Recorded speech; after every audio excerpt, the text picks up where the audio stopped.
ಸಾಮಾನ್ಯವಾಗಿ ದೆಹಲಿಯಲ್ಲಿ ನೋಡ್ತಾ ಇರ್ತೀವಿ. ಈಗಾಗಲೇ ಅಲ್ಲಿರ್ತಕ್ಕಂಥ ವಿದ್ಯಾರ್ಥಿಗಳು ಸಾಕಷ್ಟು ರೀತಿಯಾಗಿ ಪ್ರತಿಭಟನೆ ಮಾಡ್ತಾ ಇದ್ದಾರೆ. ವಿದ್ಯಾರ್ಥಿಗಳು ಡಿಮ್ಯಾಂಡ್ ಮಾಡ್ತಾ ಇದ್ದಾರೆ. ಪ್ರತಿದಿನ ಶಾಲೆ ಕಾಲೇಜುಗಳಿಗೆ ಹೋಗಬೇಕಾದ್ರೆ ಮೆಟ್ರೋ ಪಾಸ್ಗಳನ್ನು ವಿದ್ಯಾರ್ಥಿಗಳಂತಲೇ ಸ್ಪೆಷಲಾಗಿ ಕೊಡಬೇಕಂತಂದು ಅಲ್ಲಿರ್ತಕ್ಕಂಥ ದೆಹಲಿ ವಿದ್ಯಾರ್ಥಿಗಳು ಕೇಳ್ತಾ ಇದ್ದಾರೆ. ಆದರೆ ಬೆಂಗಳೂರಲ್ಲಿ ತುಂಬ ವಿಶೇಷ. ಯಾಕಂತಂದರೆ ಇಲ್ಲಿ ಬೆಂಗಳೂರಲ್ಲಿ ನಾವು ವಿದ್ಯಾರ್ಥಿಗಳಾಗಿರ್ತಕ್ಕಂಥವ್ರು, ವಕೀಲರು, ಜೊತೆಗೆ ಸಾರ್ವಜನಿಕರು ಇಲ್ಲಿ ಮೆಟ್ರೋ ಪಾಸು ಮತ್ತೊಂದು ಡಿಮ್ಯಾಂಡ್ ಮಾಡ್ತಾ ಇಲ್ಲ. ಆದರೆ ಇರೋ ಮೆಟ್ರೋ ರೇಟ್ಗಳನ್ನು ಕಡಿಮೆ ಮಾಡಿ ಅಂತ ಕೇಳಿದರೆ ಇವರು ದಿನಂಪ್ರತಿ ವರ್ಷಕ್ಕೆ ಮೆಟ್ರೋ ರೇಟ್ಗಳನ್ನು ಜಾಸ್ತಿ ಮಾಡ್ತಾ ಇದ್ದಾರೆ. ಒಂದು ಕಡೆ ಈ ಅಗತ್ಯ ಮೂಲಭೂತ ವಸ್ತುಗಳ ಬೆಲೆ ಜಾಸ್ತಿ ಯಾಕೆ ಅಂತ ಹೋದರೆ, ಇನ್ನೊಂದು ಕಡೆ ಮೆಟ್ರೋ ರೇಟ್ಗಳು, ಬಸ್ ಪಾಸ್ಗಳು, ಮತ್ತೊಂದು ಈ ರೀತಿಯಾಗಿ ದಿನಂಪ್ರತಿ ರೇಟ್ಗಳನ್ನು ಹೆಚ್ಚಿಕೊಂತ ಹೋದ್ರೇ ಸರ್ಕಾರ ಯಾವ ರೀತಿ ಸಾರ್ವಜನಿಕರಿಗೆ ಸ್ಪಂದಿಸುತ್ತೆ ಅನ್ನೋದು ಒಂದು ದೊಡ್ಡ ಪ್ರಶ್ನೆ ಆಗಿದೆ. ಮತ್ತು ಒಂದು ಕಡೆ ಶಾಲೆ ಕಾಲೇಜುಗಳ ಶುಲ್ಕಗಳಾಗಿರ್ಬೋದು, ಜೊತೆಗೆ ಅಡ್ವೊಕೇಟ್ಸ್ ಆಗಿರ್ತಕ್ಕಂಥ ಒಂದಷ್ಟು ಸಮಸ್ಯೆಗಳಾಗಿರ್ಬೋದು, ಅವು ಯಾವುದ್ರ ಕಡೆಯೂ ಕೂಡ ಸರ್ಕಾರಗಳು ಇವತ್ತಿನ ದಿನದಲ್ಲಿ ಗಮನ ಕೊಡ್ತಾ ಇಲ್ಲ.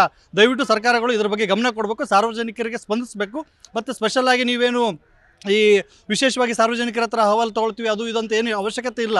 ಕಣ್ಣಿಗೆ ಕಾಣ್ತಕ್ಕಂಥ ಪ್ರಾಬ್ಲಮ್ಗಳನ್ನ ಫಸ್ಟ್ ಸಾಲ್ವ್ ಮಾಡಿದರೆ ಸಾಕಾಗಿದೆ. ಅದರಲ್ಲಿ ಮೆಟ್ರೋ ಆಗಿರ್ಬೋದು, ಜೊತೆಗೆ ರೋಡು ರಸ್ತೆಗಳ ಒಂದು ಡಂಪರ್ ಆಗಿರ್ಬೋದು, ಇವೆಲ್ಲವನ್ನೂ ಕೂಡ ತಾವು ಸರ್ಕಾರದವರು ಗಮನ ವಹಿಸಿ ಇವೆಲ್ಲವನ್ನೂ ಕೂಡ ತಾವು ಸಾಲ್ವ್ ಮಾಡ್ಬೇಕಂತಂದು ಮನವಿ ಮಾಡ್ತಾ ಇದ್ದೀವಿ. ಎಸ್ ಸರ್, ಈಗ ನೀವು ನ್ಯಾಯವಾದಿಗಳು, ಈಗ ಸರ್ಕಾರ ರಾಜ್ಯ ಸರ್ಕಾರ ಮೇಲೆ ಹೇಳೋದು, ಕೇಂದ್ರ ಸರ್ಕಾರ ಹೀಗೆ ಅವರವರ ನಡುವೆ ತಿಕ್ಕಾಟ ಇರುವಂಥದ್ದು. ಸೊ ಈಗ ಇದರ ಬಗ್ಗೆ ಒಂದು ಕೂಲಂಕುಷವಾಗಿ ಸಮಿತಿ ಒಂದು ನಿರ್ಣಯ ತೆಗೆದುಕೊಳ್ಬೇಕಂತ ನಿಮ್ಗೆ ಅನಿಸುತ್ತಾ?